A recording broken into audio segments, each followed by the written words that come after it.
What up, guys? Welcome to my reaction series. So, today I'm from my basement set, and this is going to be my more chill reaction series. Sometimes you're going to see the dog in the background, people coming in and out. And it's just more of a relaxed atmosphere. So, welcome to this set. So, today we are talking about a single mother talking about what she wished she knew before becoming a single mother. Too many modern women want to have a baby, but they don't want to be moms. They get pregnant by some loser and then complain about him and are a single mother on social media. They turn their front camera on and give their testimony to the public. Unfortunately, by the time they get on social media, it's usually too late. Let's look at this single mother tell us everything she wished she knew before becoming a single mom. Was everything I wish somebody would have told me or told me that I needed to prepare for when stepping into the role of single motherhood. Hey friends, let's have a chat about something that has been on my heart heavily this week. I want to talk about the things that I wasn't prepared for becoming a single mother and what I do now to combat the negativity around being a single mother and still be able to live for myself and thrive as a woman. Being a mother, your selling point to men is going to be that you're a selfless person now. That would be if I was a single mom, my selling point would be look, I am a selfless person, whether it comes to my kids or you. I will put you first. I will put my kids first. I am last. But not mothers nowadays. They just say, nope, I'm still first after these kids. Woman. This is a new series I'm starting on my YouTube called Caitlin Unfiltered. We're gonna have sit down chats, heart to hearts, real conversations. I'm not gonna be holding your hand, especially through the hard things, because I wanna be a friend to you and tell you a lot of the things that I wish I knew before getting into certain situations. If you are a single mom or about to become one, I want you to know that you're not alone and you are still going to be able to thrive in your life. This video is everything I wish somebody would have told me or told me that I needed to prepare for when stepping into the role of single motherhood. I hope it can give you clarity, comfort, and encouragement. If you are new here, my name is Caitlin. I'm a single mom. My son turns 2 in actually a week. I've been a single mom since I found out I was pregnant. I lived in my parents' house during my pregnancy. Me and my son lived there for the first about 9 months of his life, and we were able to move out on our own. And so we live in our own space and we have our routine. We have our day to day. It's hard sometimes, other times it's beautiful,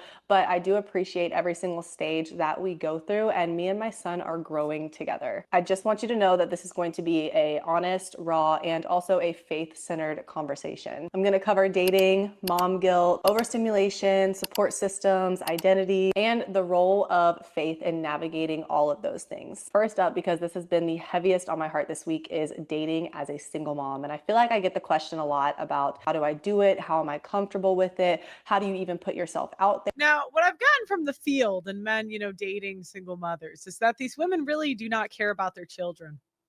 I wish they did. You know what I mean? This isn't a happy report, but I have heard that these mothers are just letting Tom, Dick, and Harry come into the house while the kids are asleep and they just keep them in the rooms. Now, I think mothers have the assumption that the kids won't know what's going on, but over a certain age, you kind of think back and you're like, that was weird. That was a weird thing my mom did. There. And the reality of it is that it's definitely different. Like it's 100% different than dating as a woman without a child, but it's not impossible. Your time and energy are super valuable as it is. Add a child onto that and you're pouring your time and energy into your child. I just feel like as a whole, everything is amplified and 10 times more important, and you need to hold a lot of value within yourself and within your time and energy. And you want to be very careful with who you give it to, but I also wouldn't shut the door completely on any type of dating. I've dated a couple people since I became a single mom, and another important aspect of that is because I've dated a couple people, you have to know when something is not for you. You have to know when something has reached its limit and shown you this isn't going to work out, because that's only going to be best for you, which ultimately is going to be best for your child. Having discernment is huge when you're dating as a single mom. You need to pray before you even meet a person. I wouldn't go seeking it. Every time I have dated somebody as a single mother, I never seeking it. I pour into myself over and over and over and over again, and then I meet somebody along the way. I think being open to dating is really important. I value love so much in my life. I think love is honestly the key to happiness in life, and I think we all deserve it. So just because you are a single parent, I wouldn't shut dating out completely unless you just know you have a ton of work to do on yourself. But also, I believe that we're going to be working on ourselves forever, and dating is an opportunity. I think that when the kids are really young, the women should just like tap out of dating. Maybe go get some sex at the guy's house when you need it. But in terms of full-fledged dating, I would just tap out. I would just tap out. I think that's not for you. Opportunity to grow with somebody. In that, when you're preparing to date as a single parent, you want to pray for wisdom, you want to pray to have discernment, and you want to pray to be able to trust that nothing should be forced if it's sent from God. You need to ask God to protect your heart and to protect your child's heart because at It's a little bit ironic when single mothers are talking about what's on God's heart. Now, I don't mean to be judgmental, as I am certainly not without sin, but it's just a little bit ironic. Like, if you really cared about God's plan, I think you'd get back with the dad.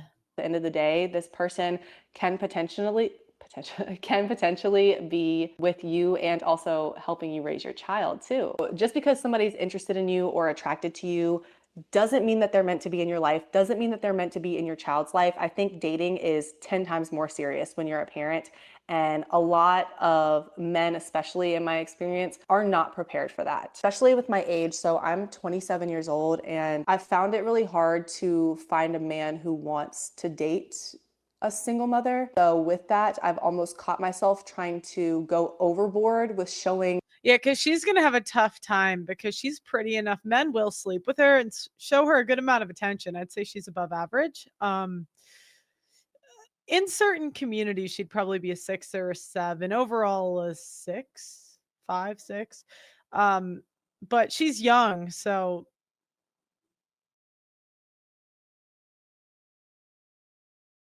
I'm taking her seriously, like raising another guy's kids. If I was a single mom, I would just expect while the kid's under 5 that guys really aren't gonna take you seriously. Once the kid's in school, I've heard it gets a little easier. But I mean, when you're watching the kid full time, yeah. What I can bring to the table when in all reality, if this man is sent to me from God and this man is the man that's supposed to be with me, I only need to be myself. Yeah, the burden of performance in relationships, a lot of times you see women as a cope, put it on God or on other people, but there's a burden of performance. A lot of people want to escape it, but it's there. I don't need to go above and beyond to show you that you should overlook the fact that, hey, you might be a stepdad if this works out. I shouldn't have to go above and beyond to prove to you that I'm worthy of love because I'm worthy of love exactly how I am, whether I have a child or not. So if a man ever makes you feel like you have to go above and beyond to convince him to commit to you, you need to let it go. Again, not everybody's I sort of agree with that.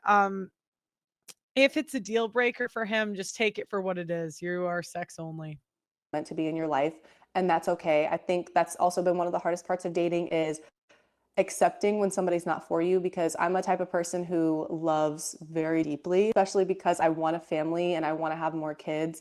I want to get married. I want to be a wife. I look at every situation very seriously from the beginning. I look at how you operate. I look at how you communicate. I look at your day to day and I see like, could this work? And if I can see it working, then I'm pouring my all into you. I never hold myself back. So you have to have that heavy discernment on what's going to be right for you and what isn't. But let's talk about some red flags to avoid as well when you're dating, because you do need to be extremely picky. Number one, people who don't respect your time or value your time. That's an immediate no because our time is already so limited. If anything, if we do have the time to even see you, our time is limited unless we're like spending time all together. If you get to a stage where you can all spend time together with your child. But if I have baby free time and you flake on me or you're just not respecting my time as a whole, this could be in conversation.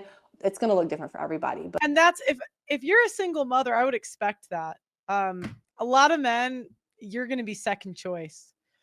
And there's 2 types of single mothers I've noticed in the dating market. The single mothers that come with a sense of humility, they'll still win. They'll find a guy, but it's the ones that get this big ego and still think they have the same market value as before the kids. They're the ones that crash out. But that's an immediate no. Also, to love bombing, please avoid. Please avoid. I feel like slow rolling is the best thing that you can do to get into a relationship as a single parent. Not too slow, obviously, because we want to be very intentional with our time. But if somebody is just, y'all know, love bombing, don't accept it. Don't fall for it. You have to be so mentally strong. Don't fall for any type of manipulation, and you need to love yourself first more than anything so that you don't fall for any of this stuff. Inconsistency, too. Don't do the inconsistency. No inconsistency with communication, no inconsistency with them in their personal life. If you sense any ounce of inconsistency, you need to cut it off. Or people who try to downplay your responsibilities. You need to have such a high level of respect for yourself and really set boundaries with what you will allow and with your time commitment in relationships and what you give to that person, what you can give to that person outside of your responsibilities as a parent. If they can't respect that, then they gotta go. I'm so serious. I need you to pour so heavily into yourself that none of this is even a second thought, that you will be able to spot it from a mile away. And this is a prayer. You got to talk to God about this. Talk to God about this, that you're going to be able to spot any of this from a mile away. And you could cut it off before you even get to a point where you're going to be sad and heartbroken about it, because heartbreak is inevitable when you're dating. It just is, because when you see somebody and you're getting to know somebody, you're either going to continue getting to know them and get married, or it's going to be broken off. It's one of the Yep. two. Don't. Most people will be single parents at some point. This is a sad reality. A lot of people kind of come at me when I say this and they say, well, you shouldn't prepare for the worst. People start businesses and, I'm successful in all these other areas. But I think the older you get a little more humble, right? Everyone thinks they're going to do it right when they're young. And when you get older, you kind of see where sometimes it just, people take an L in love. There's good people that just, they're not good at love. Um, so yeah, let me continue. Oh no, the kid's black. That's so stereotypical. Oh, the Groypers would have a field day with this. Back in 2023, I was put on a government watch list for speaking out about men's issues. The government spent who knows how much money trying to shut me up. And honestly, to some extent, it worked. I was demonetized on YouTube. I had 3 Instagram accounts deleted, 7 TikToks accounts wiped out, and I was forced to delete 3 years worth of work, videos, interviews, everything. The more honest I was, the harder I was punished. And eventually, I had to shut down my show, move back home, and completely start over. But I'm not giving up. This time, we're doing things differently. I've created my own app, a space where free speech actually means free speech. On this app, you'll not only get access to all my old content, but you'll also help shape our future documentaries and show topics. For just $10 a month, you're not only supporting me, you're supporting a movement, a network that refuses to be silenced. The link is in the description. Join us and be a part of something that fights back against censorship. Now, let's talk bigger picture. Why don't we have true free speech in America anymore? Welcome to the female economy, where women make 80% of consumer buying decisions. Have you ever wondered why women always seem to get their way? Well, here's the truth. Men tend to care about the free flow of ideas. Men can separate an idea from the person who said it. But women, on the other hand, have learned that they can control what gets said by controlling what gets funded. Platforms like YouTube have one goal: they want to make money. And if that means catering to the majority female audience, they will. That's why being a conservative creator today feels impossible. This isn't just about me, it's about the future of online speech. With the Audacity Network, me and my community will never have to worry about being silenced again. Ever find yourself in a situationship as a single parent, because that's going to take away from your role as a parent. Don't do it. Protect your energy and set boundaries very early on. But I would still recommend being super open to love, because love is a beautiful thing and we can find it as single parents. Don't listen to anybody that says that you're not going to find love as a single parent. If you're attractive, yeah. Um, Now you have to be realistic, I would say. But yeah. Single parents remarry all the time. Totally. I know that may seem contrary to what I've said in the past, but what I would say is that if single mothers come with a sense of humility and understand that they are not charging full price, they can find love. But the problem is the humility and the price. Because you will. Okay, sorry, I got a little, whew, I was neck deep in the camera for that one. I felt it in my soul. All right, let's talk about letting go of mom guilt, because I know this is something that we feel a lot of No. because we balance Oh, no. so much. Mom guilt is just inevitable and it's so natural and so normal. You got to understand that it is natural, but it's not productive. So we have to stop ourselves in our tracks. Again, this is why being a single parent takes so much mental strength, which I wasn't prepared for. Like, you know that it's not going to be an easy situation going into it, but my gosh, the mental strength, yeah.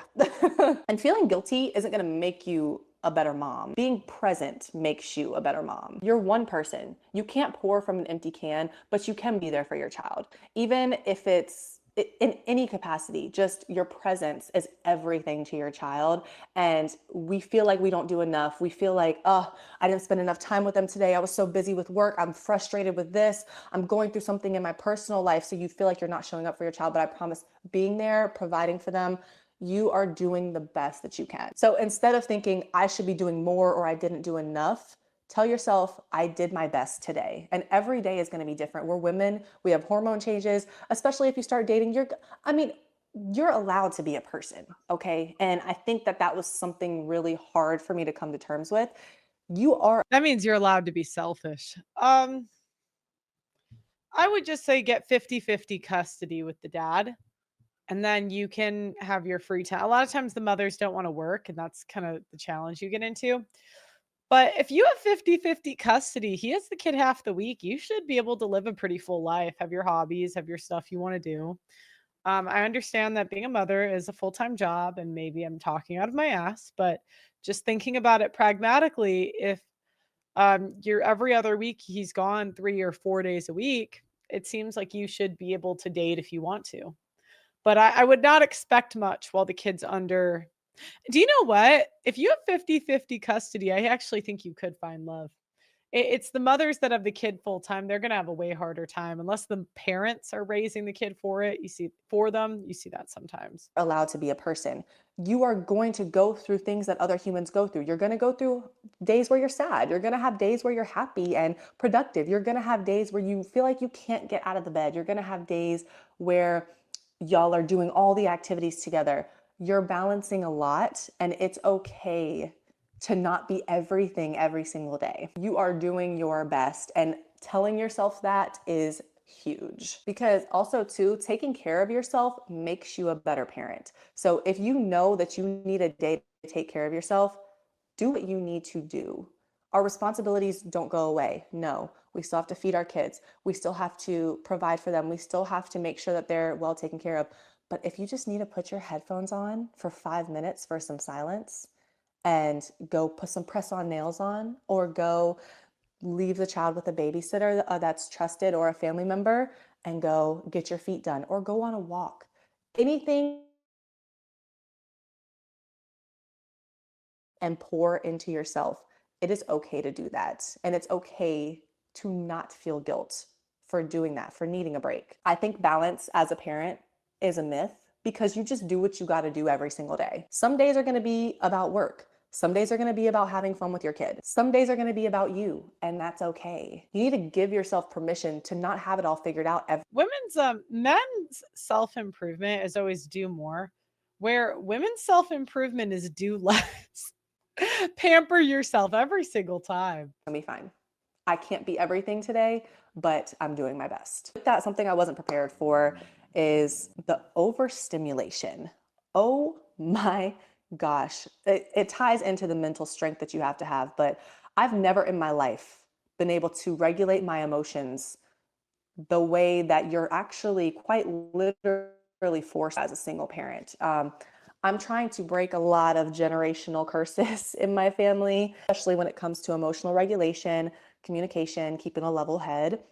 And it is the hardest thing that I've ever had to do. When your baby is screaming, when your toddler is screaming, and you just does something to your brain. I think I read about that, that it like actually scientifically does something to your brain. It makes you insane. The overstimulation, when you don't even want somebody to touch you, like your partner, nobody. You don't want anybody to touch you. You don't want your child to touch you. You want dead silence, but you have a child screaming and you need to take care of them and you need to take care of yourself. It's just the feeling of too much of everything. And I didn't know that that was a thing necessarily, and that it's really unavoidable, but you could do things to ease that feeling of too much. It's also too like the mental load of having to be on all the time, 24/7. And some things that I've learned to Yeah, do to I do think manage. that's the tough part about having kids is that, you know, when you're a single person, you can just check out. You could lay in your bed, no one's bothering you.